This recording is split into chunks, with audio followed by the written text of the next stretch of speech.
dimanapun Anda berada di seluruh Indonesia, bersama saya Kang Anton, dan di hadapan saya sudah ada Pak Udin. Pak Udin dari Depok, yang jauh-jauh datang dari Depok ke Jakarta ingin bercerita tentang permasalahan tanah, ya, permasalahan tanah yang merupakan milik ahli waris Bolot Bencisan. Buyut-buyut beliau itu diserobot oleh oknum sebuah yayasan. Kita akan mengupas di sini terkait dengan hukum, perspektif hukum dan putusan-putusan yang ada, ya. Karena saya teringat ini Pak Menko Polhukam, Pak Mahfud MD, ya, mengatakan ada permasalahan tanah, ya, yang sudah putusan-putusan tetapi masih bermasalah. Artinya apa? Artinya putusan pengadilan itu, mohon maaf ya, mungkin ada dugaan mafia peradilan, ada dugaan kong kali kong, sehingga masih menimbulkan masalah karena ahli waris masih yakin, 1000 yakin itu tanah milik dia.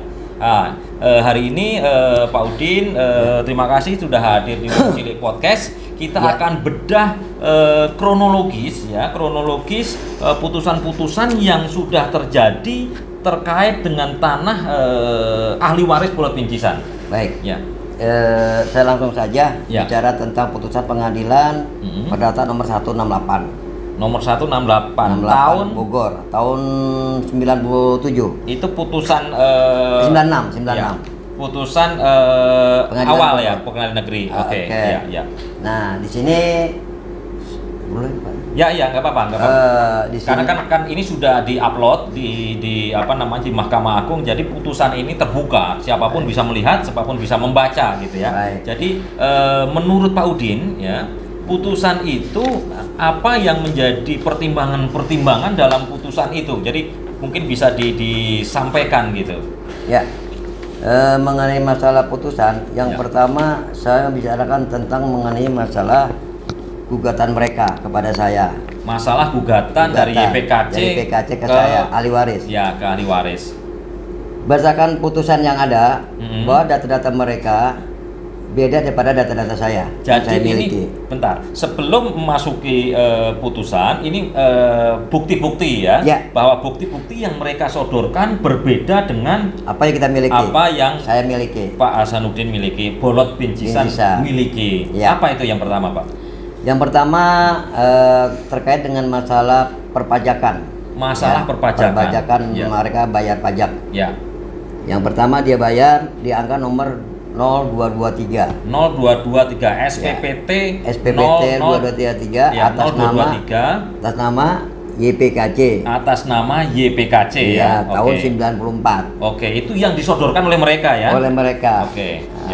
Kemudian Pak Udin menyodorkan apa? Kemudian saya akan membuktikan pada saat itu SPPT 3 April 94 ya kan, atas nama Bolot Bencisan dengan nomor urut terakhir 389. Jadi ahli waris Bolot Bencisan menyodorkan SPPT dengan nomor terakhir 389. 389 itu adalah berdiri di atas tanah Persel 156. Betul. Ya, sedangkan yang pajak 223 milik YPKC berdiri di atas Persel 155. Ya. Jadi lokasinya sudah terlihat berbeda gitu ya. Berbeda. Oke. Ya. Kemudian selanjutnya kita lihat lagi dalam halaman 39 keterangan dari saksi Ahmad Taruna. Ahmad Taruna ini siapa? Sebagai saksi BPN dari Kabupaten Bogor, saksi kepala seksi penyelesaian masalah tanah sengketaan. Kepala seksi masalah penyelesaian tanah BPN Kabupaten Bogor, karena dulu itu Depok masuk Bogor ya. Ya. Apa yang dikatakan Pak Ahmad Taruna saat itu di putusan itu atau di kesaksian? Ya, kesaksian. Cuman satu terjadi peristiwa hukum yang sangat aneh. Aneh seperti apa itu? Jadi gini, pada saat di dalam saksi pembuktian, seharusnya pihak dari YPKC sebagai pemilik sertifikat, mereka secara hukum atau secara kekuatan pasti mereka menghadirkan sertifikat karena mereka punya sertifikat. Harusnya dia dihadirkan saksi dari pihak BPN bukan menghindar ya. Maksudnya menghadirkan sertifikat itu sertifikatnya SHGB mereka atau sertifikat sebelumnya? Alas haknya mereka alas hak mendapatkan sertifikat Mariyati dari KHGB. Nah, karena mereka mengklaim bahwa itu tanah dia, tanahnya Mariyati sama.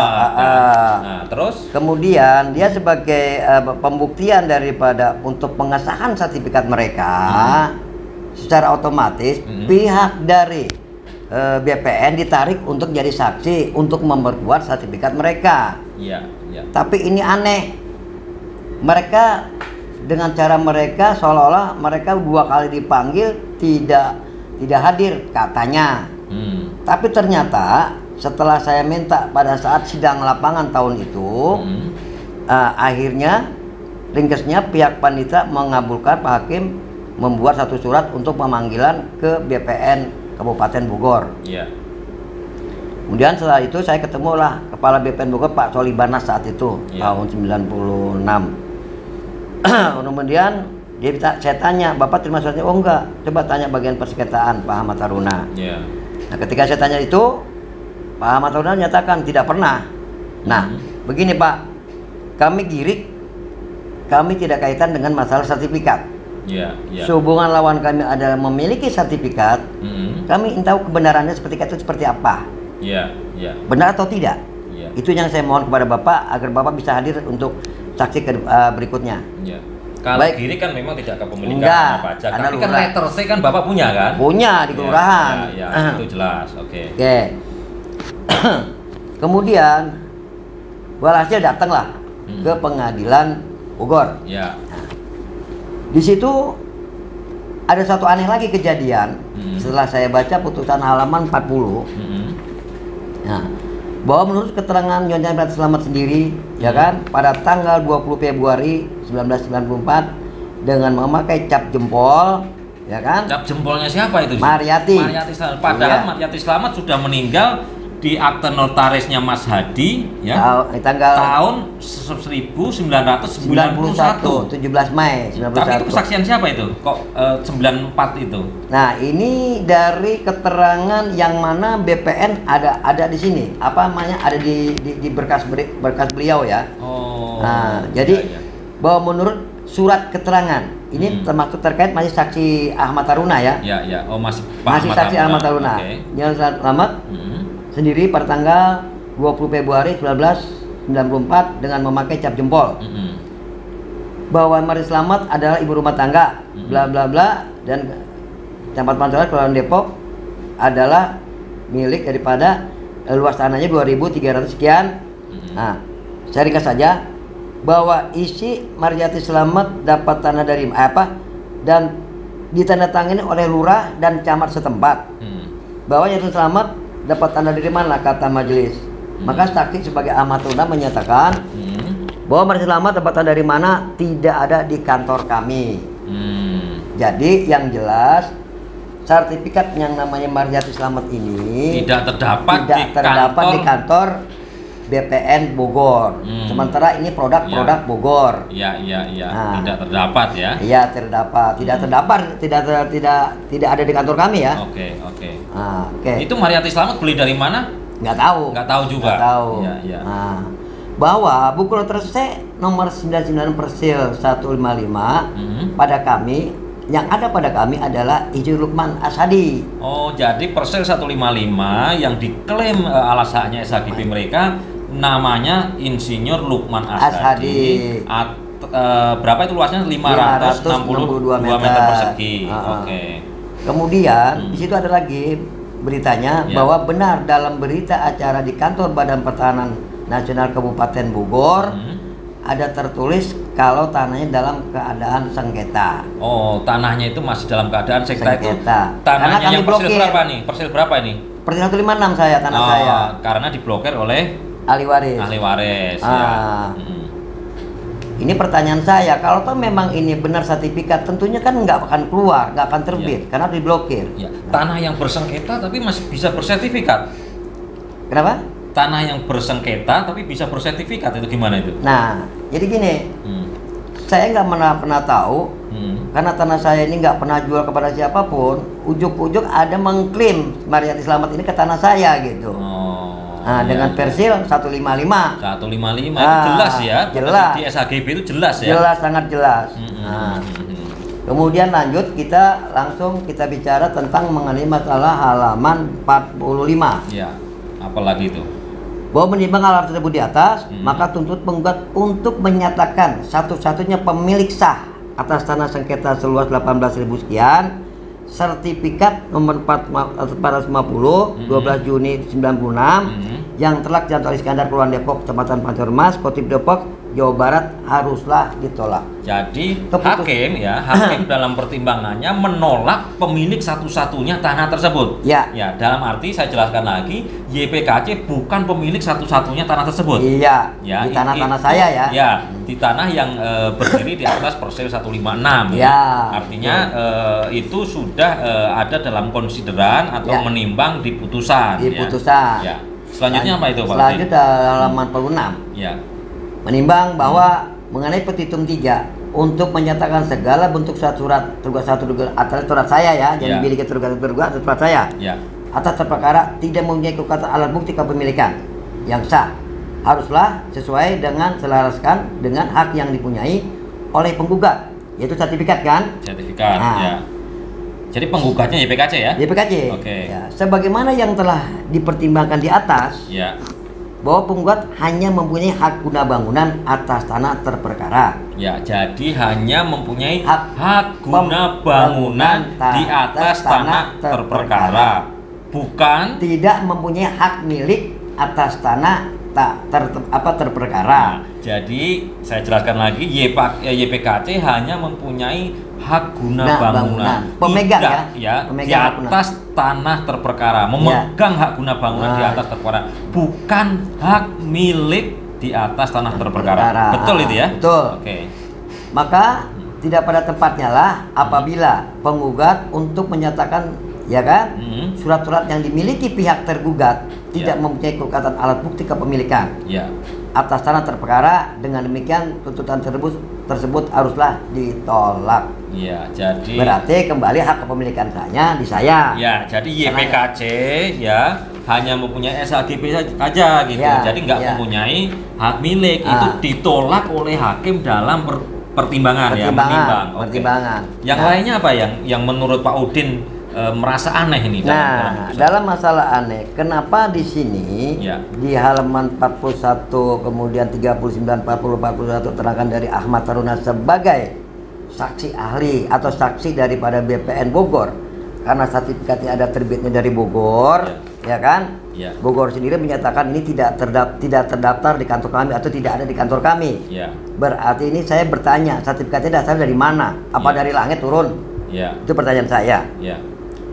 Kemudian anehnya lagi dalam putusan ini, pertimbangan semua masalah pertimbangan itu semuanya itu benar. Tapi ketika putusan mengabulkan gugatan sebagian, menyatakan penggugatlah satu-satunya pemegang hak guna bangunan, ya kan gitu. Nah, dengan tata dan termasuk terakhir menghukum penggugat untuk membayar biaya perkara yang timbul dalam gugatan sebesar sekian. Kalau saya yang bodoh, biasanya yang membayar itu yang kalah. Justru saya yang bodoh menganggap ini kalah mereka. Iya, yang bayar yang kalah yang biasanya. Kalah. Iya. Kalau perdamaian bayar dua-duanya. Dua-duanya. Kalau ini yang kalah harusnya yang bayar. Yang kalah ini yang bayar, ya kan? Nah, setelah itu saya nggak cukup di situ saja. Artinya mereka juga kan ngeklaim terus, nggak sampai selesai. Ya. Sebentar. Petitum atau itu yang pertama menerima sebagian saja, ya kan. Terus yang kedua mereka harus membayar perkara. Bayar perkara. Ada yang lain? Status tanah itu menghukum tidak menghukum? Untuk masalah ahli waris tidak sama sekali amar putusannya dihukum. Ya, artinya ahli waris tidak dihukum, artinya tidak ada proses eksekusi terhadap kepemilikan tanah. Iya. Clear itu ya? Real. Ya. Nah, dari situ saya lompat mengenai masalah surat Polres Depok. Surat Polres Depok tahun berapa itu? Tahun 97-98. 97-98. Apa isinya? Jadi ketika itu kita berdasarkan melihat bahwa yang kalah mereka berdasarkan yang kita yang bodoh ini bahwa menghukum dia perkara mereka, maka kita langsung mengambil satu keputusan sama lawyer kita, kita pasang pelang. Pasang pelang di tanah itu. Kita. Apa isinya pelang itu? Nah, tanah ini berdasarkan putusan pengadilan nomor sekian. Tanah ini milik Bolot bin Ihsan. Milik Bolot bin Ihsan berdasarkan putusan pengadilan. Ya. Oke. Gak lama kemudian dicabut. Oleh mereka. Ayo kita pasang lagi, dicabut lagi. Mereka mendirikan lagi pelang. Bunyi mereka bukan putusan. Hanya menyatakan tanah ini milik YPKC karena berdasarkan sertifikat AGB nomor sekian. Hanya itu. Dari dulu sampai sekarang itu yang dibicarakan. Dari dulu sampai sekarang itu pelang itu isinya YPKC. adalah milik YPKC karena ada SHGB. Oke. Dari situ daripada saya ribut-ribut enggak penyelesaiannya, kada ada putusan tapi masih belum selesai. Akhirnya saya punya teman yang namanya Pak Slamet Oliandi saat itu. Siapa itu Pak Slamet? Orang Polres lah istilahnya. Pak Suparno juga temannya. Karena Pak Suparno ini almarhum, beliau ini dekat sama Kapolres Pak Fajar saat itu. Akhirnya kita ketemukan, ringkasnya kami keluarga bikin laporan untuk tanah ini. Nah, melaporkan YPKC penyerobotan? Tidak, artinya menganggap atas kebenaran keabsahan daripada pemilik kita sebagai ahli waris, tapi tidak berkaitan dengan masalah YPKC. Cuman berdasarkan surat putusan pengadilan ini yang kita sodorkan oleh Polres. Nah, ringkasnya kemudian pihak Polres langsung ke PBB memeriksa atas dasar kepemilikan ahli waris Bolot apakah benar mempunyai surat ini saya bacakan. Berdasarkan dengan laporan polisi, nomor Pol 05/ini97 Res Depok tertanggal 5 Desember 97 tentang perkara penyerobotan tanah. Tapi nggak dipanggil YPKC-nya. Nah, hasilnya apa itu dari laporan itu? Nih, Hubungan Butir 1 di atas dimohon Kepala KA untuk dapat memberikan data-data surat-surat sebagai berikut. Daftar ketentuan objek pajak nomor 3577 atas nama Bolot bin Ihsan. Yang 389 itu. Sesuai dengan Persil 156 luas 20.634. B. Surat keterangan kepala subjek subseksi penerimaan dan kontribusi Kepala Pajak Bumi dan Bangunan Bogor. 3. Gambar peta tanah untuk penetapan pajak bumi dan bangunan. 3. Gambar peta blok 17 dikeluarkan di pajak bumi dan bangunan Bogor. Nah, maka dijawab oleh pihak PBB secara resmi. Dalam satu berkat pemohon mengecekkan surat-surat atas nama Bolot bin Ihsan pada yang terhormat Kapolres Resor Depok di Bogor atau di Depok sehubungan dengan surat Kepala Kepolisian Resor Depok nomor B sekian Depok tanggal 15/97 perihal seperti tersebut di atas. Dengan ini disampaikan dengan hormat hal-hal sebagai berikut. Bahwa pajak bumi dan bangunan adalah pihak kebendaan yang mendasarkan penetapan pajak atas objek yang berupa bumi dan atau bangunan. 2. Berkaitan dengan itu, surat pemberitahuan pajak terhutang SPPT adalah bagian dari tata usaha perpajakan bumi dan bangunan sebagai alat bukti penagih pembayaran PBB. Bukan merupakan alat bukti hak atas tanah kepemilikan atas tanah. 3. Benar. Benar. Bolot bin Ihsan bahwa benar Bolot bin Ihsan terdaftar sebagai wajib pajak dengan nomor objek pajak bla bla bla ujungnya 389 melalui kegiatan basis pembentukan basis Sismiop data pajak bumi dan bangunan atau bangunan dengan pola Sismiop tahun 1993 tahun 1994. Bahwa kantor pelayanan pajak bumi dan bangunan hanya bisa memberikan keterangan seperti tersebut di atas dan tidak dibenarkan memberikan keterangan yang lain sesuai surat edaran nomor ini. Oke, tembusan Bapak Sekda Bogor dan segala macam. Jadi kelanjutannya itu apa? Jadi laporan dari Pak Udin kepada Polres itu terakhirnya apa kelanjutannya? Dapatlah ini surat ini. Surat dari mana itu? Dari PB dari Bogor. Dari pajak ini karena ini Sismiop ini. Sismiop. Sismiop asli ya. Stempelnya ini ada lahirnya di kelurahan. Ya, ini Dapat stempelnya dari asli. sini. Ya. Oke. Nah, di sini kemudian ditambah lagi dengan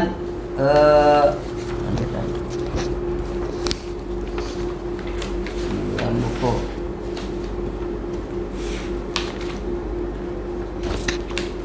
Apa namanya, laporan tersebut ada perdamaian atau seperti apa?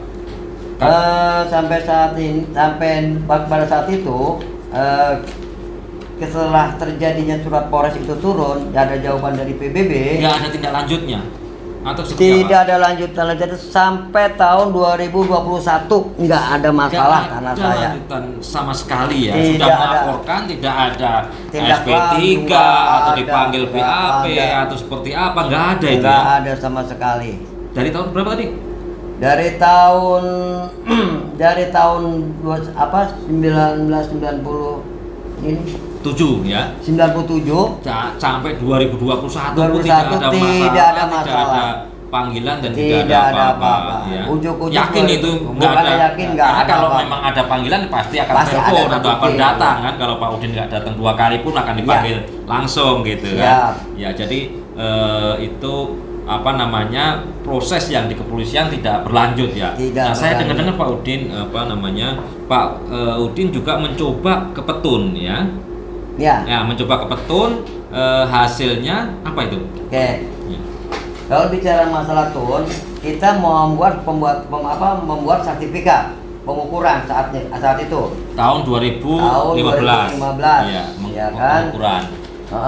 2015 kita membuat pengukuran. Hmm. Kemudian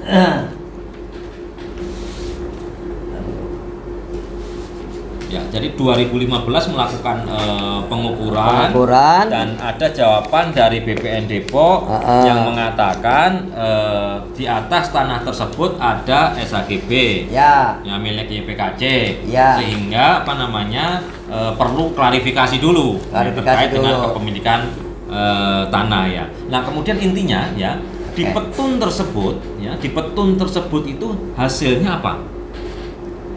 tidak ada satu putusan yang dimasukkan status substansinya, Ya. tapi hanya menyatakan kadaluarsa. Kadaluarsa di petun itu. Seolah-olah pihak ahli waris sudah mengetahui pada saat tahun 97 ada perkara perdata. Ya, jadi ada perkara perdata tahun 97 karena sudah melebihi batas waktu 90 hari, Ya. maka ditolak ya, maksudnya di luar pokok perkara. Di luar pokok ya karena perkara. kadaluarsa tadi. Kadaluarsa. Jadi intinya petun yang dimajukan itu bukan pada pokok perkara tetapi kadaluarsa saja. Kadaluarsa, betul. Ya, fix Nah, itu ya. Fix, tapi ada tapinya. Ya. Saya juga masih belum meyakini dalam hal ini, dalam putusan ini.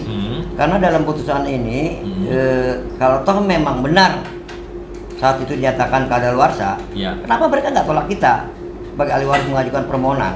Ya, ya. Karena berdasarkan Undang-Undang 45, Undang-Undang 55 secara hukum acara administrasi, Ya. itu kan 90 hari ketika nggak diajukan kan kadaluarsa. Ya. Nah, saya gugat bukan sertifikatnya, saya gugat kantor pertanahan Kota Depok yang menolak daripada permohonan saya untuk mengukur atau membuat Iya, sertifikat. jadi tapi mereka alihkan ke pada SHGB-nya karena sudah terbit tahun 96, sudah sangat kadaluarsa. Kadaluarsa. Ya. Jadi intinya bahwa petun itu tidak pada pokok perkara lah, kadaluarsa. Tidak pada gitu ya. pokok perkara. Nah, kemudian ada upaya lain perdata di Pengadilan Negeri Depok.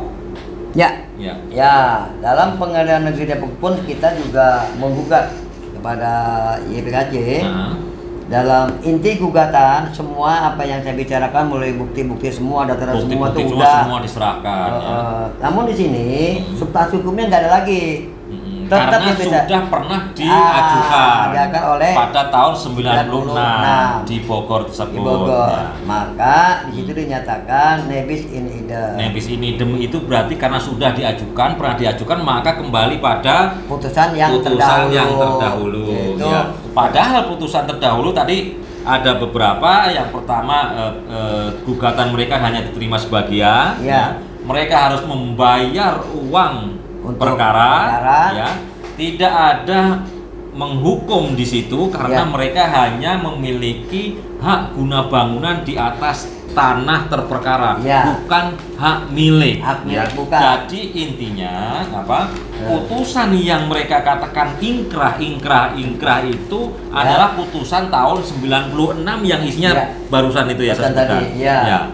Artinya kalau putusan itu ingkrahnya tahun 96, tidak ada hak dong mereka menguasai tanah itu? Ya tidak ada. Tidak ada hak dong mereka mengusir keluarga Pak? Ya nggak ada. Kalau secara hukum nggak ada. Nggak ada kan? Ada. Jelas itu kan? Nggak ada, jelas. Secara hukum nggak ada. Jadi sebenarnya ini pelanggaran HAM ini kan? Ya pasti. Putusannya seperti itu, tetapi kok bisa merangsek dan melakukan eksekusi gitu ya? Iya. Maka saya katakan tadi bahwa putusan itu tidak bisa dieksekusi. Terbukti saya pernah saya orangnya orang kampung, tapi saya ingin tahu, ingin tahu kebenaran seperti apa ini, ya kan? Saya ingin tahu kebenaran seperti apa, sehingga saya mengajukan satu surat kepada Pengadilan Bogor mengenai masalah eksekusi, walaupun sebenarnya Pak Udin tahu bahwa tergugat itu tidak bisa mengajukan eksekusi, tetapi ini mencoba. Pak Udin ini kelas 1 nggak lulus tapi cerdas sekali gitu. Ya belajar Pak, perjalanan sampai mungut lah. Nah setelah itu dapatlah surat ini. Iya, jadi balasan dari Pengadilan Negeri Bogor tanggal 21 September 2020 mengatakan bahwa saudara pihak tergugat tidak mempunyai hak untuk memposisikan sebagai pemohon eksekusi. Nah yang kedua nih kita cermati bahwa dalam putusan peninjauan kembali tanggal 21 Desember 2016 tidak terdapat amar yang bersifat kondemnatoir atau menghukum sehingga terhadap perkara tersebut tidak dapat dilakukan eksekusi. Jelas sangat sekali teman-teman semua bahwa dari ini tidak mengada-ada Pak Udin dari putusan Pengadilan Negeri Bogor kelas 1B mengatakan tidak ada menghukum, tidak ada mengeksekusi, bahkan tidak ada mengusir. Nah ini kok bisa seorang pengacara mengusir? Nah gitu. Itu tadi. Ini pertanyaan yang aneh. Pertanyaan sangat aneh. Seorang pengacara seharusnya bekerjanya di pengadilan, argumentasi secara hukum. Ya harusnya kalau menghukum pengacara menyurati pengadilan, nanti ada sita eksekusi, ada unmanning dulu, dan pengadilan yang mengeksekusi. Iya, betul. Ya ini sebuah kejanggalan mungkin. Kejanggalan, betul. Baik teman-teman semua, terima kasih Pak Udin telah hadir di Wong Cilik Podcast. Tadi sudah membeberkan kita semua terhadap putusan-putusan yang ada. Jadi langkah yang tepat nih Pak Udin ketika Pak Menko Polhukam, Pak Mahfud mengatakan banyak sengketa tanah yang diduga oleh permainan oleh mafia yang diatur di peradilan gitu Peradilan mengatakan jelas seperti itu, tetapi sampai sekarang justru Pak Udin terusir kan? Justru mereka bisa menghukum. Ini agak yang aneh. Jadi kita berharap tentunya Pak Udin dan ahli waris untuk bisa diselesaikan di pihak Kementerian ATR dan mungkin juga minta bantuan Menko Polhukam untuk menyelesaikan dan bahkan kepolisian. Dan kita harap teman-teman semua, apa yang menjadi hak milik orang jangan direbut. Apa yang dipunyai orang apalagi itu sudah datang dari leluhur, jangan direbut, karena sekali lagi barang siapa yang melakukan kejahatan penyerobotan tanah akan menuai hasilnya, dan kita akan lihat nanti hasilnya pasti insya Allah kemenangan ada di ahli waris begitu. Amin. Dan saya juga pesan kepada seluruh aparat yang ada di atas, baik itu Bapak Presiden, Pak Menko Polhukam, Pak Mahfud, dan Pak Menteri ATR, mohon kami dapat keadilan dalam hal hak kami yang sekian puluh tahun dari turun menurun, tapi kami sampai saat ini belum ada satu dapat keadilan. Untuk itu kami mohon seluruh pejabat-pejabat yang ada di atas, mohon agar diselesaikan dengan sebaik-baiknya. Kita berharap kearifan dari Bapak Menteri ATR, Pak Menko Polhukam, dan bahkan Pak Jokowi untuk bisa memberikan atensi pada ini, masalah ini bisa selesai dan hak-hak yang ada di ahli waris Pulau Pincisan bisa kembali. Terima kasih Pak Udin atas kehadirannya. Kita nanti akan bersambung lagi di dalam part selanjutnya. Terima kasih. Sama-sama.